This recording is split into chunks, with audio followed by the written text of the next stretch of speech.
pulushi ya Congo eza pona ko batela batu na biloko na bango ou bien eza pona ko boto la batu ko kanga batu arbitrairement au boto na batu na biloko na bango. Devons dénoncer. Nous devons apprendre à se battre pour des valeurs dans ce pays. Tu vois, on doit se battre pour des valeurs, pas pour na ko embela ka batu mtu akeko iba mbongo. Kabila a fait 18 ans au pouvoir. Bato ba gangela ba yembela ba zo pe le côté. 18 ans pesa kanini et si la kate salini et sili. Bato ngo mona subango. Ba za ebele na kota na ba komona bango te ba za ebele ba sala ba bloc wana. Ce qu'on bino bato UNC. Vous utilisez les moyens de l'État pour nous affaiblir. Pour votre information. Bokoki ko bangisa biso te. Vous êtes au pouvoir, nous sommes dans l'opposition. Si ça ne va pas, on va dénoncer. Et puis, nous sommes là, la prison, on va dénoncer les mal jusqu'au bout. On va toujours dénoncer. Et puis,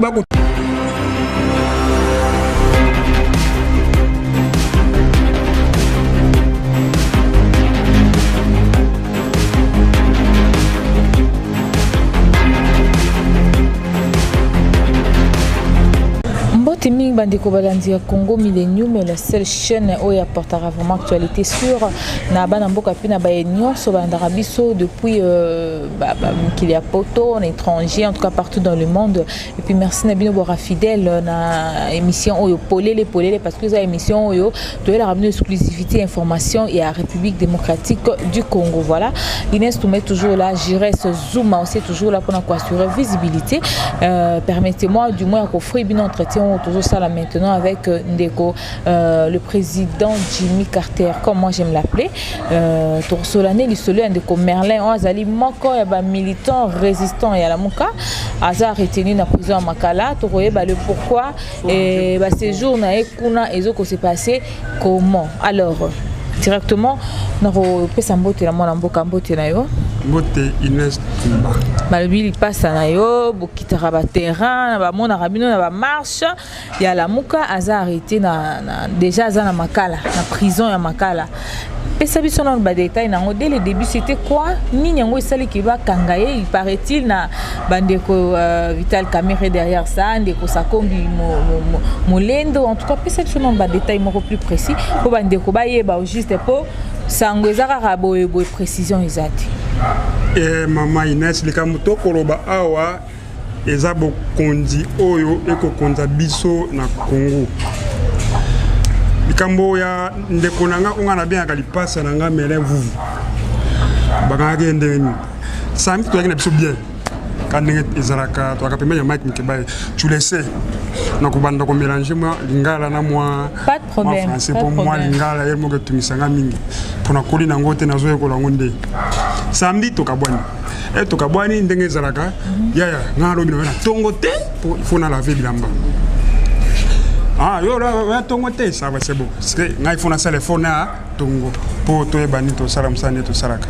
To ke ya ke inzira na ngai ya ngapi na ke inzira na ngai. So pour mes amis na tongo ya dimanche na 5h. Baye kolukaye na parler chez ye. Bakangaye. Na banani? Ba policier baba.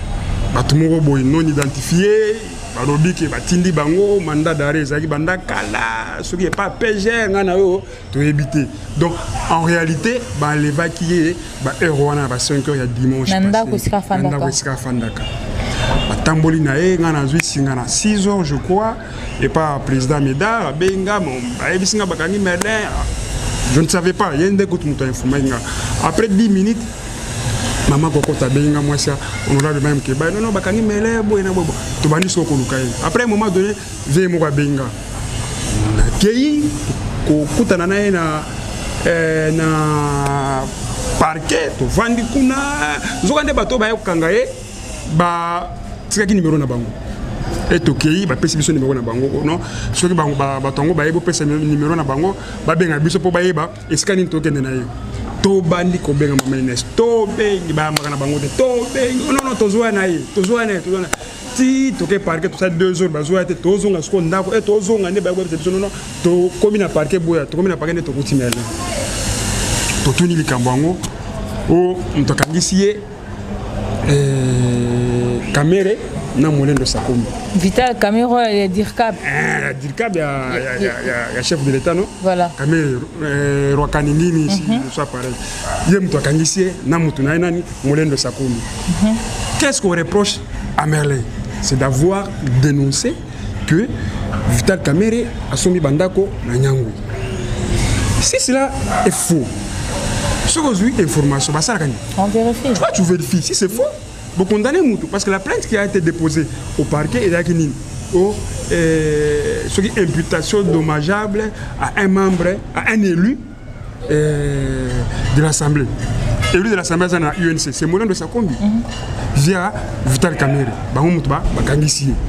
Alors, ce que ça bongo. Pour ton information, dimanche, le bureau à l'État c'était une arrestation arbitraire et illégale. Jamais on peut arrêter quelqu'un le dimanche. C'est un jour non ouvrable. Bakangi est dimanche, à l'Ekisi, dimanche, Mobimba, n'a pas été kuna. Ce qui est vraiment condamnable, c'est hors la loi. Nous devons condamner ça avec la dernière énergie. Bakangi, Basambisete. Basambisete va faire le dossier monté pour nous. Non, les dimanches, donc une arrestation. Mais ça comme d'habitude, justice na biso ndenge ezali. Maintenant lundi, toke kuna bata Molendo Sakombi, bata UNC, bata Kamere, bakomoke kuna, ba bisa mele asenga pardon. Pardon. Sur une affaire. Asenga Vital Kamere na Molendo Sakombi pardon. Merlin Place Azali, je le salue, c'est un courageux. Au moment où biso ne to zala kande to sala ka ba combat na biso politique boye. To ka na moral. Et ça na loko e pesa biso makasi penza makasi te loko la moral. Abi na ko senga pardon le kam na ebiti. On a dénoncé et ça ka on a na biwana. So bon mon la vérité ya lobaki ya mapa ngo caméra sombaki. C'est ça. Comment dans ces pays? Mais là c'était le dossier de caméra qui a sa combité. Donc au moment na dossier wana sur landela ngo bien. Et na logo moko on a ko yebisa honnête na minito. C'est quoi? Mec Moukebaï c'est un témoin gênant. Tu vois, avec ses prises de position. Au Congo, une fois que tu dis la vérité na Congo est comme un injure. C'est comme injure, oh non, diffamation. Oh, ce qui n'y bah, terme à droit, oh, non, on a auto évité. Tu vois, tu peux t'imaginer dans Namboka. Félix Aganga qui a état des droits, état des droits. Comment on peut arrêter quelqu'un pour ses opinions? Comment? Vous vérifiez, subitement, le monsieur se réveille le matin, na Tongo. Est-ce que Vakenda n'a pas avant de partir bandé? Non, on lui a ravi son argent. Le téléphone, Tissiko, c'est 190, si je ne me trompe pas, dans le téléphone, il y a Techno. Parti. Mpoulouchi à Congo.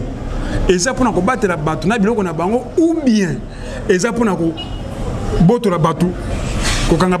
Arbitrairement, au bout de la bateau, c'est inconcevable. Tu vas expliquer mon délire. Une fois que tu as un général, la police na Congo, vous arrêtez quelqu'un arbitrairement, illégalement.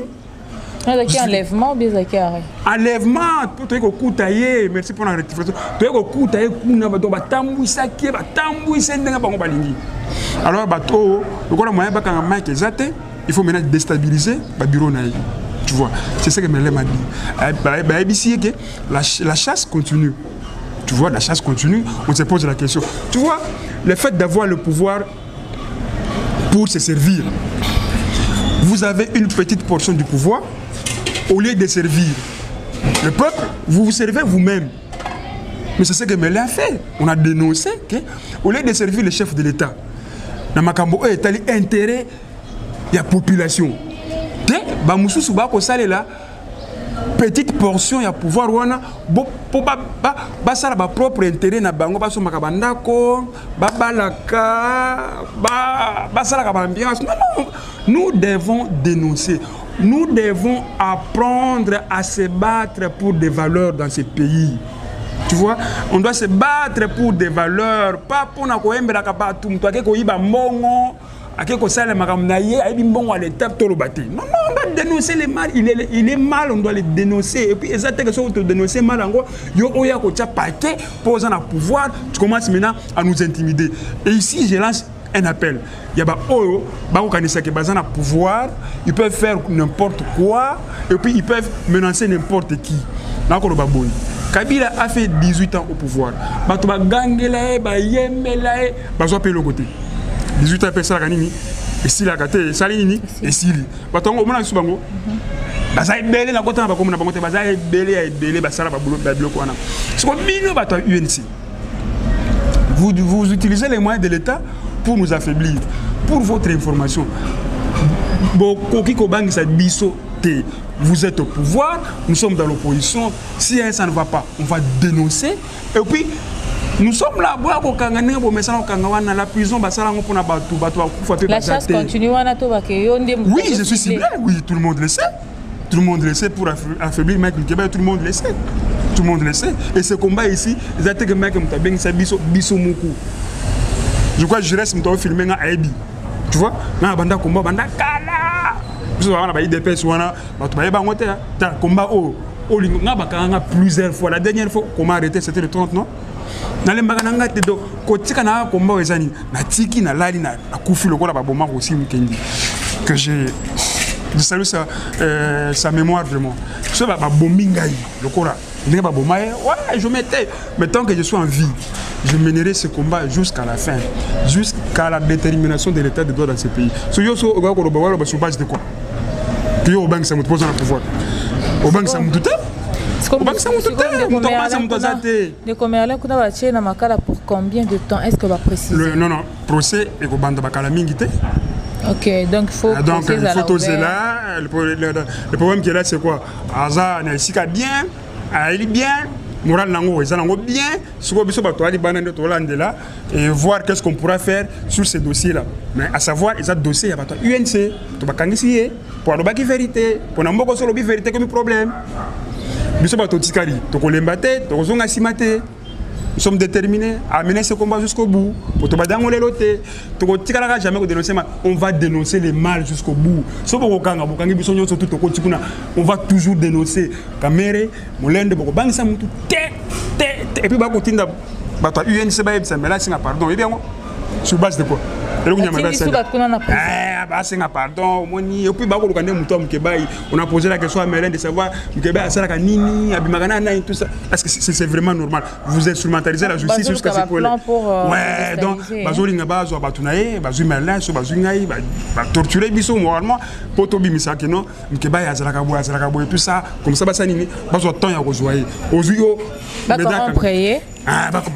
biso ba corrompre biso to teka plein à Mike et puis so ba juillet ba corrompre pour ba eloko zo boma bango ça ba vérité mke ba zo bimisa mikolo.